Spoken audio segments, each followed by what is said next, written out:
नमस्कार, मैं हूं आपके साथ विभा उपाध्याय। लोकसभा चुनाव का सबसे बड़ा शो, कौन बनेगा प्रधानमंत्री, इस पर देश ही नहीं दुनिया भर की निगाहें टिकी हुई हैं। ऐसे में हम आपके लिए लेकर आए हैं एक बेहद ही खास पॉलिटिकल शो। इस बुलेटिन में हम आपको 4 अलग अलग सेगमेंट्स में खबर दिखाते हैं। सियासत की सबसे बड़ी खबर से लेकर नेताओं के बवाली बयान, सियासत से जुड़ी वायरल तस्वीरों के साथ ही हम आखिर में फटाफट अंदाज में चुनावी चौबीसा भी आपको दिखाते हैं। तो चलिए शुरू करते हैं आज का ये शो और सबसे पहले देखते हैं आज की सबसे बड़ी चुनावी खबर।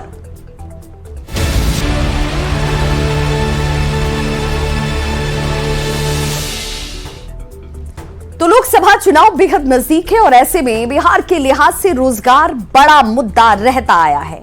इस पर क्रेडिट लेने की होड़ भी लगातार जारी है। 17 महीने तक नीतीश और तेजस्वी की जोड़ी में चली सरकार में लाखों नौकरियां दी गईं, तो इसका श्रेय तेजस्वी खुद लेते रहे। इसी वजह से नीतीश ने आरजेडी के साथ रिश्ता भी तोड़ लिया। अब नीतीश ने एक बार फिर बता दिया है कि बिहार में रोजगार मैंने दिया, तेजस्वी ने नहीं। आखिर चुनावी मौसम में क्रेडिट वाली पॉलिटिक्स के पीछे की क्या है वजह, समझिए इस रिपोर्ट के जरिए। जब आप लोग आए तो 7 निश्चय 2 का काम हो रहा था, सभी क्लेम कर रहे हैं कि आप ही किए हैं।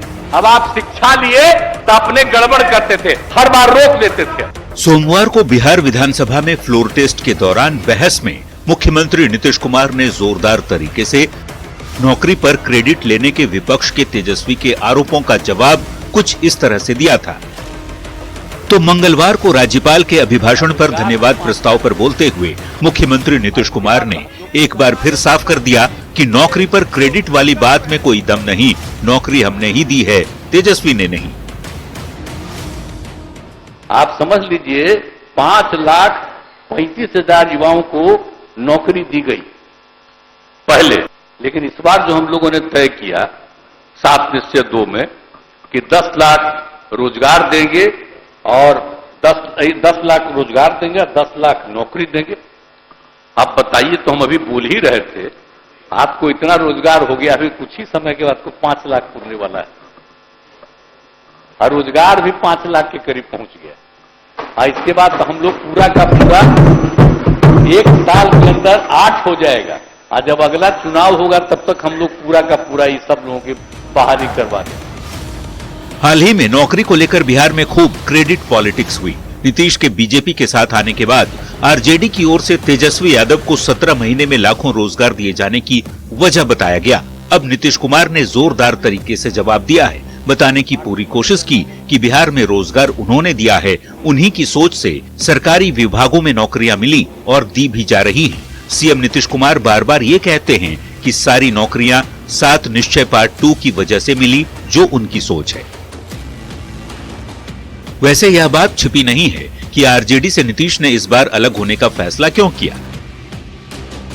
सिर्फ 17 महीने के साथ में आरजेडी ने नीतीश को 10 लाख नौकरियों के अपने वादे को पूरा कराना शुरू कर दिया। शिक्षकों समेत 3 लाख से ज्यादा नियुक्तियां सरकार ने की, तो इसका श्रेय तेजस्वी यादव खुद को देना चाह रहे थे, जिससे जेडीयू और आरजेडी के बीच खटास बढ़ती चली गई। बता दें, बिहार में 2020 के चुनाव में रोजगार एक बहुत बड़ा मुद्दा था और अब लोकसभा चुनाव से ठीक पहले नौकरी वाली क्रेडिट की बात पर भी सियासत गर्मा गई है। न्यूज़ 18 के लिए पटना से आनंद अमृतराज की रिपोर्ट। तो बिहार सरकार की ओर से वित्त मंत्री सम्राट चौधरी ने 2,78,000 करोड़ का बजट आज विधानसभा में पेश कर दिया। सरकार का फोकस शिक्षा और रोजगार पर ज्यादा रहा। सदन में बोलते हुए वित्त मंत्री सम्राट चौधरी ने दावा किया कि बिहार में 2 करोड़ लोग गरीबी रेखा से बाहर निकल आए हैं। 7 निश्चय 1 और 2 की उपलब्धियां गिनाते हुए यह दावा भी किया गया कि जीएसटी वसूली का 95% लक्ष्य पूरा कर लिया गया है। हमारी सरकार सुशासन एवं न्याय के साथ विकास के मंत्र को लेकर समाज के सभी तबकों के विकास के लिए तत्पर रही है। बिहार सरकार ने मंगलवार को वित्त वर्ष 2024-25 के लिए विधानसभा में 2,78,000 करोड़ से ज्यादा का बजट पेश किया। बिहार के उप मुख्यमंत्री और वित्त मंत्री सम्राट चौधरी ने बजट पेश करते हुए कहा कि चालू वित्त वर्ष 2023-24 के दौरान राज्य में 2 करोड़ लोग गरीबी रेखा से ऊपर उठ चुके हैं। राज्य ने चालू वित्त वर्ष में 10.64% की वृद्धि दर्ज की है, जो देश भर में सबसे ज्यादा है। वैश्विक स्तर पर आर्थिक वृद्धि दर 2023 में सबको अपने स्थान ग्रहण 1% जबकि देश के आर्थिक व्यवस्था की वृद्धि 7.24% रही। राष्ट्रीय स्तर पर राष्ट्रीय सांख्यिकी कार्यालय के आंकड़ों के अनुसार इसी अवधि में बिहार की अर्थव्यवस्था 10.64 रहा, जो पूरे देश में सर्वाधिक स्थानों पर रहने का काम किया। बिहार का बजट 2,78,725 करोड़ रुपए का रहा। व्यय अनुमान 1,78,706 करोड़ रहा। वार्षिक स्कीम का कुल बजट 1 लाख करोड़ का है। 2024-25 में 29,415 करोड़ पूंजीगत व्यय पर लगाया गया है। सामाजिक सेवाओं के लिए 6,077.05 करोड़ का व्यय बताया गया है, जबकि आर्थिक सेवाओं के लिए 18,607 करोड़, 22,392 करोड़ ऋण वापसी के लिए, जबकि स्टूडेंट क्रेडिट कार्ड के लिए 700 करोड़ और ग्रामीण एवं लघु उद्योग के लिए 396 करोड़ रुपए अलॉट किए गए। वित्त मंत्री सम्राट चौधरी ने कहा कि न्याय के साथ विकास का मंत्र ही सरकार का लक्ष्य है। समाज के सभी वर्गों के विकास के मुद्दे पर सरकार काम कर रही है और आगे भी करती रहेगी। सर्वप्रथम मैं बिहार की जनता को आश्वस्त करना चाहता हूं कि राज्य सरकार सामाजिक समरसता तथा समग्र विकास को ध्यान में रखते हुए देश के सामाजिक आर्थिक विकास को गति प्रदान करने के प्रयास में कोई कमी नहीं रहने दे। हमारी सरकार सुशासन एवं न्याय के साथ विकास के मंत्र को लेकर समाज के सभी तबकों के विकास के लिए तत्पर रही है। सम्राट के बजट की जो 5 बड़ी बातें रही, उनमें 7 निश्चय 1 और 2 पूरे राज्य में लागू, 7 निश्चय 2 के लिए 5,040 करोड़ रुपए दिए गए। बिहार में गरीबी दर में 8% से ज्यादा की गिरावट, 2 करोड़ से ज्यादा लोग गरीबी रेखा से बाहर निकले, जबकि जीएसटी वसूली में सरकार ने 95% का लक्ष्य पूरा कर लिया। सम्राट चौधरी ने बिहार में उद्योग का वातावरण बनाने के लिए ज्यादा से ज्यादा निवेश लाने की बात कही। बताने की कोशिश की गई कि कैसे आने वाले वक्त में बिहार को शिक्षा के साथ ही रोजगार के मामले में आत्मनिर्भर बनाया जाएगा। न्यूज़ 18 के लिए पटना से शैलेंद्र और अमित कुमार की रिपोर्ट।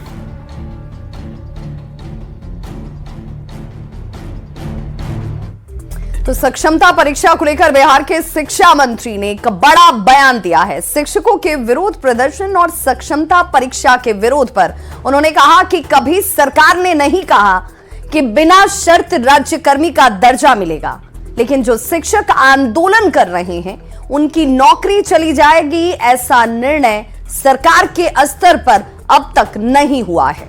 विजय चौधरी ने कहा कि समिति ने अनुशंसा जरूर की है, लेकिन सरकार इस पूरे प्रकरण को देखेगी और जो निर्णय होगा वो शिक्षकों के हित को ध्यान में रखते हुए लिया जाएगा। वो लोग कि हम परीक्षा नहीं देंगे, हमारा ट्रांसफर दूसरे जगह नहीं हो पाएगा, हमको बिना शर्त राजकर्मी का दर्जा दिया जाए। बिना शर्त तो देने की कभी बात नहीं न थी, बिना शर्त देने की बात थी नहीं। लगता है कि कैमरा उठा ना, ये सक्षमता परीक्षा तो ली जा रही है और ये भी नहीं है कि सक्षमता परीक्षा नहीं पास करेंगे तो उनकी नौकरी नहीं रहेगी। इस संबंध में अंतिम निर्णय नहीं हुआ है। ये तो आप ही लोगों ने बताया है कि एक कमेटी ने अनुशंसा की है और अभी हमारे ख्याल से शिक्षकों को इतना हड़बड़ाना नहीं चाहिए, इसलिए कि अभी तो सरकार का अंतिम निर्णय हुआ नहीं है। सरकार ने नियमावली में कहा था कि हम इसके बारे में कमेटी से जांच कराएंगे या जो विभाग में इस पर निर्णय होगा, और विभाग ने एक कमेटी बनाया, उसने अपनी अनुशंसा दी, लेकिन अभी निर्णय नहीं हुआ है। और क्या अनुशंसा है मुझे अभी ये पता नहीं है, और निश्चित रूप से हम लोग देखेंगे। और जो शिक्षकों का हित है, शिक्षकों का जो पक्ष है, वो भी जरूर सुनी जाएगी। तो पूर्व सीएम हेमंत सोरेन से ईडी की पूछताछ को लेकर झारखंड में सियासत जारी है। झारखंड मुक्ति मोर्चा का यह आरोप है कि हेमंत सोरेन को अमानवीय तरीके से तहखाने में रखा जा रहा है। जेएमएम ने यह भी आरोप लगाया कि उनकी ईडी रिमांड बढ़ाकर उन्हें परेशान किया जा रहा है, जिसके जवाब में बीजेपी ने कहा कि क्या उन्हें 5 स्टार होटल में रखा जाएगा। वहीं ईडी रिमांड को लेकर बीजेपी ने कहा कि सबूत के आधार पर ही रिमांड की अवधि बढ़ाई जा रही है। कि लगातार 13 दिन रिमांड ली गई ईडी से, ये हमको लगता है देश में कहीं नहीं हुआ। इतना खौफ है कि तहखाने में रखो, सांस घुट के मर जाए,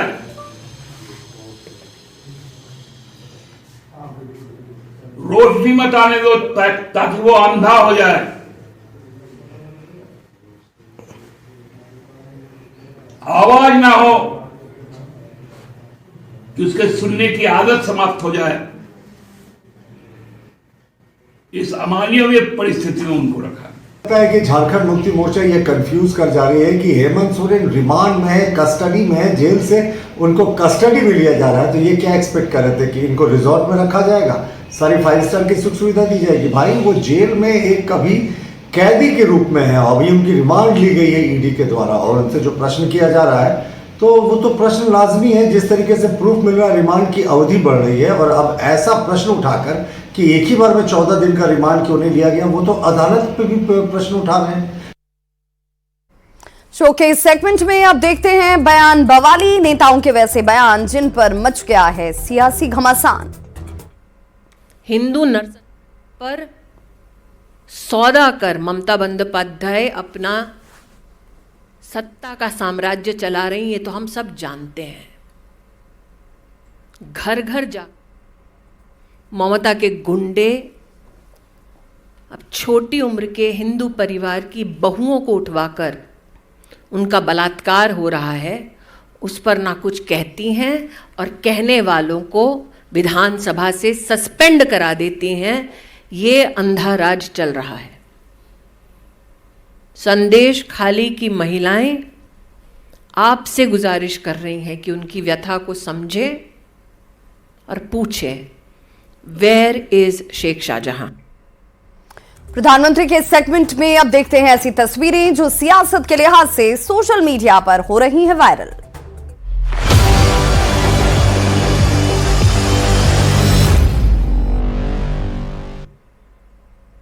महाराष्ट्र के पूर्व मुख्यमंत्री और नांदेड़ से कांग्रेस विधायक अशोक चौहान बीजेपी में शामिल हो गए हैं। मंगलवार को मुंबई में डिप्टी सीएम देवेंद्र फडणवीस ने उन्हें पार्टी की सदस्यता दिलाई।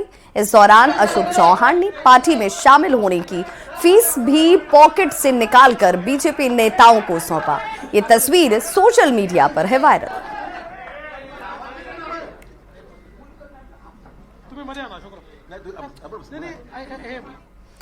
और प्रधानमंत्री के शो के आखिर में देख लेते हैं फटाफट अंदाज में चुनाव से जुड़ी हुई 24 खबरें चुनाव 24 में।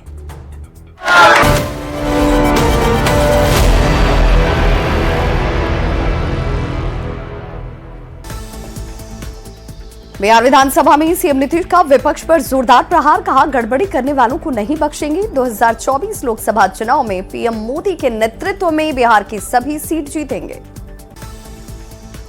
नौकरी पर तेजस्वी के दावे पर सीएम नीतीश कुमार का पलटवार, कहा जो नौकरी दी गई वो एनडीए के समय से ही थी तय, इसमें आरजेडी का कोई योगदान नहीं। विधानसभा में राज्यपाल के अभिभाषण पर सीएम का संबोधन, कहा कानून से कोई समझौता नहीं। लालू परिवार पर सीएम नीतीश का वार, पूछा पति पत्नी ने 15 साल में आखिर क्या किया। बिहार के वित्त मंत्री सम्राट चौधरी ने 2024-25 का बजट किया पेश। 2,78,725 करोड़ का बजट पेश। रोजगार और शिक्षा पर फोकस। बिहार में गरीबी दर में 8% से ज्यादा की गिरावट। बिहार में परिवहन और संचार का बजट बढ़ा। सक्षमता परीक्षा को लेकर शिक्षा मंत्री विजय चौधरी का बड़ा बयान। किसी शिक्षक की नहीं जाएगी नौकरी, शिक्षकों का हित देखकर सरकार लेगी फैसला। बिहार में एक विपक्षी विधायक की जाएगी सदस्यता। हत्या के मामले में माले विधायक मनोज मंजिल सहित 23 को उम्र कैद की सजा, कोर्ट ने जुर्माना भी लगाया। दरभंगा के अलीनगर विधानसभा से बीजेपी विधायक मिश्री लाल यादव का पुत्र धीरज यादव गिरफ्तार। नवादा जिले के रजौली से किया गया गिरफ्तार। आरजेडी विधायक भाई वीरेंद्र ने लगाया बड़ा आरोप, कहा आरजेडी के विधायकों को खरीदा गया। फ्लोर टेस्ट में पार्टी के खिलाफ जाने वाले विधायक पर कार्रवाई को लेकर बीजेपी विधायक हरिभूषण ठाकुर बचौल की प्रतिक्रिया, कहा जो पार्टी से गद्दारी करेगा उस पर होगी कार्रवाई। विधायकों की खरीद फरोख्त का आरोप लगने के बाद माले विधायक महबूब आलम ने किया पलटवार, कहा माले के विधायकों को कोई खरीद नहीं सकता।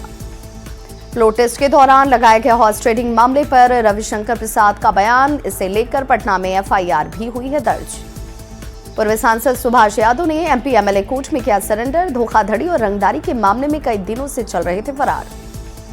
दुमका में झारखंड के सीएम चांपाई सोरेन ने अबुआ आवास के लाभुकों को बांटा स्वीकृति पत्र। मनरेगा के चयनित रोजगार सेवकों को भी दिया नियुक्ति पत्र। यूएई पहुंचे पीएम मोदी को दिया गया guard of honour. PM Modi ने कहा भारत यूएई के बीच नए युग की शुरुआत। अबुधाबी में यूएई के सबसे बड़े मंदिर के उद्घाटन की तैयारियां पूरी। कल पीएम मोदी करेंगे उद्घाटन। न्यूज 18 पर देखिए मंदिर के उद्घाटन की एक्सक्लूसिव कवरेज। केंद्र सरकार के खिलाफ किसानों के कूच को देखते हुए दिल्ली की सीमाओं को किया गया सील। रास्ता बंद होने से दिल्ली के हर बॉर्डर पर लगा भारी जाम। राज्यसभा के लिए समाजवादी प्रत्याशियों ने किया नामांकन। जया बच्चन, आलोक रंजन और रामजी लाल सुमन ने दाखिल किया पर्चा। कल बीजेपी के उम्मीदवार करेंगे नामांकन। समाजवादी पार्टी के गढ़ में मध्य प्रदेश के मुख्यमंत्री मोहन यादव, आजमगढ़ में बीजेपी कार्यकर्ताओं के साथ बैठक। यूपी बीजेपी अध्यक्ष भूपेंद्र चौधरी भी रहे मौजूद। राजस्थान में सूर्य नमस्कार पर छिड़ा सियासी संग्राम। जमीयत उलेमा हिंद का बड़ा ऐलान, सूर्य नमस्कार का बहिष्कार करें सभी मुस्लिम छात्र। भोपाल में यूथ कांग्रेस का हल्ला बोल, पुलिस ने की पानी की बौछार, आंसू गैस के गोले भी छोड़े। कांग्रेस के दिग्गज नेता भी शामिल। महंगाई और बेरोजगारी समेत कई मुद्दों पर प्रदर्शन। एमपी कांग्रेस में राज्यसभा की दौड़, कमलनाथ का विधायकों के संग डिनर, जल्द तय होगी रणनीति। छत्तीसगढ़ में आधार से जोड़े जाएंगे राशन कार्ड। विधानसभा में मंत्री दयालदास बघेल ने की घोषणा। क्लबों में गोलीबारी पर भी सदस्यों ने जताई चिंता। सीएम ने कहा लगाई जाएगी लगाम। तो प्रधानमंत्री के इस खास पेशकश में आज बस इतना ही, लेकिन न्यूज 18 बिहार झारखंड पर खबरों का सिलसिला लगातार जारी है। चलते चलते नजर इस वक्त के हेडलाइंस पर।